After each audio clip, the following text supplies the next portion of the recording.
दोस्तों, जब इंसान की मूलभूत आवश्यकताओं के बारे में सोचा गया तो निकल कर आया रोटी, कपड़ा और मकान। क्योंकि जब इस बारे में सोचा गया तो किसी को ख्याल भी नहीं आया कि कभी इंसान पानी के लिए भी तरस सकता है। पर आज हकीकत यही है, हमारी सबसे बड़ी ज़रूरत पानी है। क्योंकि अगर जल नहीं है तो जीवन नहीं है, और जीवन नहीं है तो रोटी, कपड़ा और मकान किसे चाहिए। पर अचानक से पानी की इतनी कमी क्यों होने लगी? क्योंकि पृथ्वी का 3/4 हिस्सा तो पानी है। हाँ है, 75% हिस्सा पानी है। पर यह पानी खारा है, समुद्री पानी है। फ्रेश वाटर या वो पानी जो हम डे टू डे लाइफ में इस्तेमाल कर सकते हैं, वो पृथ्वी पर मौजूद कुल पानी का बस 3% है। और उस फ्रेश वाटर का लगभग 68% ग्लेशियर्स के रूप में पाया जाता है, जबकि 30% के लगभग ग्राउंड वाटर के रूप में मौजूद है। और सिर्फ 0.3% पानी नदियों, तालाबों और झीलों के सरफेस पे पाया जाता है। मतलब ये समझिए कि पृथ्वी पर मौजूद कुल पानी का 99% तो हमारे काम के लायक है ही नहीं। बस 1% में अरबों लोगों का काम चलना है। और पानी की ये किल्लत अचानक से नहीं हुई, ये तो हम इंसानों की बरसों की करतूत का नतीजा है। हमने जंगल काट दिए, हमने तालाब पाट दिए, हमने हैंड पाइप की जगह मोटरें लगवा ली और जरूरत से कहीं अधिक पानी पृथ्वी की कोख से निकालने लगे। मानो हम प्रयास कर रहे हों कि सोने का अंडा देने वाली मुर्गी का पेट फाड़कर एक साथ ही सभी अंडे निकाल लिए जाएं। हमने अरबों वर्ग मीटर जमीन को कंक्रीट से ढक दिया ताकि पृथ्वी ठीक से पानी पी भी न सके। मतलब एक तरफ तो हम मदर अर्थ को पानी पीने नहीं दे रहे, और दूसरी तरफ जो पानी उसने पिया है वो उसके गर्भ से निकालकर उसे प्यास से तड़पा भी रहे हैं। और खुद को सबसे बुद्धिमान समझने वाले हम मनुष्य खुद भी पानी के लिए तड़प रहे हैं। दोस्तों, एक अनुमान के मुताबिक 2025 तक पूरी दुनिया घोर पानी की किल्लत का सामना करेगी। मतलब अगले 10 साल के अंदर ही पानी को लेकर हाहाकार मच जाएगा, और 2070 तक बहुत सारी नदियां सूख जाएंगी या सूखने की कगार पर होंगी। 100 बात की एक बात, जल ही जीवन है और जल है तो कल है को महज एक स्लोगन मत समझिए, बल्कि लगन के साथ आज से ही पानी बचाने में जुट जाइए। और आज इस वीडियो में हम आपको पानी बचाने के ही कुछ बेहद सरल व प्रैक्टिकल तरीकों के बारे में बता रहे हैं। तो आइए देखते हैं इन्हें। पहले बात करते हैं घर के अंदर पानी बचाने की। दाढ़ी बनाते समय, ब्रश करते समय, सिंक में बर्तन धोते समय नल तभी खोलें जब सचमुच पानी की जरूरत हो। गाड़ी धोते समय पाइप की बजाय बाल्टी व मग का प्रयोग करें, इससे काफी पानी बचता है। नहाते समय शावर की बजाय बाल्टी एवं मग का प्रयोग करें, काफी पानी की बचत होगी। इस काम के लिए आप भारत रत्न सचिन तेंदुलकर से प्रेरणा ले सकते हैं, जो सिर्फ एक बाल्टी पानी से ही नहाते हैं। वॉशिंग मशीन में रोज रोज थोड़ी थोड़ी कपड़े धोने की बजाय कपड़े इकट्ठे होने पर ही धोएं। ज्यादा बहाव वाले फ्लश टैंक को कम बहाव वाले फ्लश टैंक में बदल दें। संभव हो तो 2 बटन वाले फ्लश का टैंक खरीदें। यह पेशाब के बाद थोड़ा पानी और शौच के बाद ज्यादा पानी का बहाव देता है। जहां कहीं भी नल या पाइप लीक करे तो उसे तुरंत ठीक करवाएं। इससे काफी पानी बर्बाद होने से बचाया जा सकता है। बर्तन धोते समय भी नल को लगातार खोले रहने की बजाय अगर बाल्टी में पानी भरकर काम किया जाए तो काफी पानी बच सकता है। पानी की टंकी जब ओवरफ्लो होती है तो कुछ ही मिनटों में सैकड़ों लीटर पानी बर्बाद हो जाता है। इसलिए सिर्फ 250-300 रुपए में लगने वाला वाटर फ्लो अलार्म जरूर लगवाएं। सिर्फ इस एक तरीके से ही आप हर महीने हजारों लीटर पानी बचा सकते हैं। अब बात करते हैं घर के बाहर पानी बचाने के उपायों की। सार्वजनिक पार्क, गली मोहल्ले, अस्पताल, स्कूलों आदि में जहां कहीं भी नल की टोटियां खराब हों या पाइप से पानी लीक हो रहा हो तो फौरन संबंधित व्यक्ति के पीछे पड़ जाएं और उसे ठीक कराने के लिए जोर दें। बाग बगीचों एवं घर के आसपास पौधों में पाइप से पानी देने की बजाय वाटर कैन द्वारा पानी देने से काफी पानी की बचत हो सकती है। सिंचाई क्षेत्र हेतु कृषि के लिए कम लागत की आधुनिक तकनीकों को अपनाना जल संरक्षण हेतु उपयोगी है। तो घर और बाहर जल संरक्षण के तरीकों के बाद अब कुछ और तरीकों को देखते हैं। वृक्षारोपण या प्लांटेशन।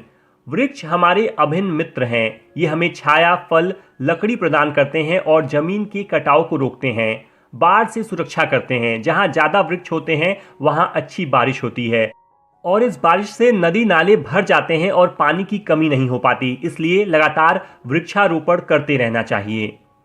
वर्षा जल संचयन यानी रेन वाटर हार्वेस्टिंग।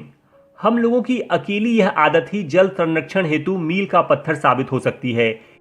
पहली बारिश के बाद अगली बारिश से छतों से वर्षा जल का संचय करें। यह पीने, कपड़े धोने, बागवानी आदि सभी कार्यों के लिए उत्तम है। इसके लिए गांव, शहरों में भवन निर्माण संबंधी नियमों में वर्षा जल संचयन को अनिवार्य किया जाना चाहिए तथा लोगों को वर्षा जल संचयन हेतु प्रोत्साहित किए जाने वाले उपाय ढूंढे जाने चाहिए। दोस्तों, इन तरीकों के अलावा कुछ और छोटी छोटी टिप्स हैं जिनका इस्तेमाल कर हम काफ़ी पानी बचा सकते हैं। मैं उन तरीकों के बारे में यहाँ बता रहा हूँ, लेकिन यदि आपके पास इनके अलावा भी कोई आसान तरीका हो जिससे आप पानी बचा रहे हो तो प्लीज़ उसे कमेंट द्वारा शेयर ज़रूर करें। तो आइए देखते हैं कुछ और water saving tips and tricks को। फ्लश के अंदर पानी की बोतल में बालू कंकड़ भर के डाल दें। अमूमन फ्लश से ज़रूरत से अधिक पानी बहता है, इसलिए अगर आप उसमें 1 लीटर की बोतल में बालू कंकड़ आदि भरकर डाल देते हैं तो हर एक फ्लश पे आप 1 लीटर पानी बचा सकते हैं और पूरे वर्ष में हजारों लीटर पानी बचाया जा सकता है। फ्लश से रिलेटेड इस बात पर भी ध्यान दें कि कहीं फ्लश का नॉब पूरी तरह से न उठने के कारण वो लीक तो नहीं हो रहा। कई बार इस कारण से रात भर में पूरी टंकी खाली हो जाती है। वाटर सप्लाई के पानी को अपना पानी समझें। जो लोग भाग्यशाली हैं उनके घरों में सरकार की तरफ से वाटर सप्लाई का पानी भी आता है। देखा गया है कि अक्सर लोग लगभग मुफ्त में मिलने वाले इस पानी को बहुत अधिक बर्बाद करते हैं। वे इसे क्यारी में लगाकर छोड़ देते हैं, अपने कूलर में पानी भरने के लिए लगाकर भूल जाते हैं या वॉशिंग मशीन में लगाकर छोड़ देते हैं। और चूंकि ये पानी टाइम से आता है, इसलिए कई बार लोग टोटियां खुली छोड़कर बाकी काम में व्यस्त हो जाते हैं और जब पानी आने का टाइम होता है तो पानी बस यूं ही गिरता रहता है। इन लापरवाहियों की वजह से एक ही दिन में सैकड़ों लीटर पानी बर्बाद हो जाता है। वहीं दूसरी ओर वे अपनी टंकियों में भरे पानी को लेकर बहुत सजग होते हैं। यदि आप भी ऐसे लोगों में शामिल हैं तो कृपया ऐसा करना बंद करें। पानी तो पानी है, इसमें सरकारी और अपने का भेद नहीं करना चाहिए। जब आप 1 ग्लास आरओ वाटर पीते हैं तो ध्यान रखिए कि इसे फिल्टर करने के प्रोसेस में 3 ग्लास पानी वेस्ट किया जाता है। इसलिए जब भी आप ग्लास में आरओ वाटर लें तो पूरा भर कर लेने की बजाय उतना ही लें जितना पीना है, और किसी को देना भी हो तो उसे पानी ग्लास में भरकर देने के बजाय जग या वाटर बॉटल के साथ ग्लास दे सकते हैं। इस तरह से काफ़ी पानी बचाया जा सकता है। यदि आप किसी रेस्टोरेंट में जाते हैं तो सबसे पहले वेटर पानी लाकर रख देता है, तब भी जब आपको उसकी ज़रूरत न हो। इसलिए जब आप ऐसी जगह जाइए तो तभी पानी लीजिए जब वाकई में आपको उसकी नीड हो।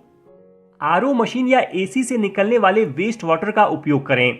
आरओ मशीन द्वारा लिए गए कुल पानी का 75% पार्ट वेस्ट हो जाता है। इसलिए कोशिश करिए कि मशीन की वेस्ट पाइप से जो पानी निकल रहा है उसे बकेट में इकट्ठा कर लिया जाए या पाइप लंबी करके उसे पौधों को सींचने के काम में ले जाया जाए। इसी तरह एसी से निकलने वाले पानी को भी सही तरीके से इस्तेमाल किया जा सकता है। पंप का प्रयोग करें। पहले के ज़माने में लोग हैंडपंप का ही प्रयोग करते थे। इस वजह से पानी की बर्बादी बहुत कम होती थी। जिसको जितनी ज़रूरत होती थी वो उतना ही पानी निकालता था, पर समय के साथ लोग मोटर से पानी भरने लगे और हैंडपंप को भूल गए।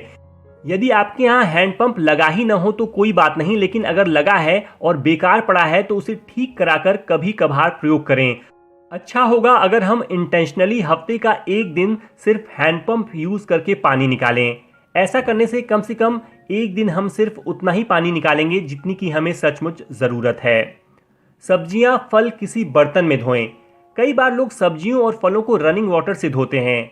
अगर इसकी जगह आप किसी बड़े भगोने या बर्तन में पानी भरकर सब्जियां धोएंगे तो पानी भी कम लगेगा और वो ठीक से साफ भी हो पाएंगी।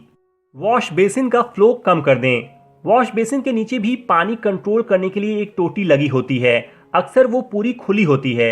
अगर आप उसे थोड़ा सा घुमा देंगे तो पानी का फ्लो अपने आप कुछ कम हो जाएगा और काफ़ी पानी बर्बाद होने से बच पाएगा। बाथरूम में 1 आध बाल्टी एक्स्ट्रा रखें। अक्सर गर्मियों के दिनों में टंकी का पानी बहुत गर्म हो जाता है और लोग नहाते समय पहले कुछ पानी गिरा देते हैं कि उसके बाद ठंडा पानी आने लगे। ऐसा करना पड़े तो पानी गिराने की बजाय किसी बाल्टी में भर कर रख लें, और बेहतर तो होगा कि सुबह के टाइम ही आप बाल्टियों में पानी भरकर रखें ताकि नहाते वक्त आपको ठंडा पानी मिल सके। प्लम्बर का हल्का फुल्का काम खुद सीखें। अक्सर देखा जाता है कि घर में मौजूद पानी के टैप्स टपकते रहते हैं और हम उसे यूं ही इग्नोर करते रहते हैं क्योंकि हम आलस में प्लम्बर को बुलाते नहीं, या ये सोचते हैं कि अगर प्लम्बर को बुलाएंगे तो वो अनाप शनाप पैसे मांगेगा। लेकिन अगर हम प्लम्बिंग के बेसिक सामान घर पे रखें और खुद ही छोटी मोटी चीजें करना सीख लें तो हम बहुत सारा पानी बर्बाद होने से रोक सकते हैं। मेरी तो सलाह है कि हमें स्कूलों में बच्चों को प्लम्बिंग से रिलेटेड बेसिक काम जरूर सिखाना चाहिए। जो भी पानी बर्बाद करता है उसे रोकें। दोस्तों, कुछ साल पहले रतन टाटा ने प्लेट में खाना छोड़ने से रिलेटेड एक संदेश दिया था, जिसमें उन्होंने जर्मनी के एक रेस्टोरेंट का अनुभव बताया था, जहां इंडियंस द्वारा प्लेट में काफी खाना छोड़ने पर वहां के नागरिकों ने आपत्ति जताई थी और समझाया था कि भले आपने पैसा देकर खाना खरीदा हो, फिर भी आप उसे बर्बाद नहीं कर सकते, क्योंकि पैसा आपका हो सकता है पर संसाधन देश के हैं। और यही बात हम इंडियंस को भी समझनी होगी। पानी की बर्बादी सिर्फ उसे बर्बाद करने वाले को ही नहीं बल्कि पूरे समाज को प्रभावित करती है। अगर आपका पड़ोसी पानी बर्बाद करता है तो आपका भी वाटर लेवल कम होता है। इसलिए इस अनमोल संसाधन को न वेस्ट करिए और न वेस्ट करने दीजिए। आइए जल बचाएं, क्योंकि जल होगा तभी कल होगा। धन्यवाद। दोस्तों, पानी बचाने का ये संदेश जन जन तक पहुंचना चाहिए।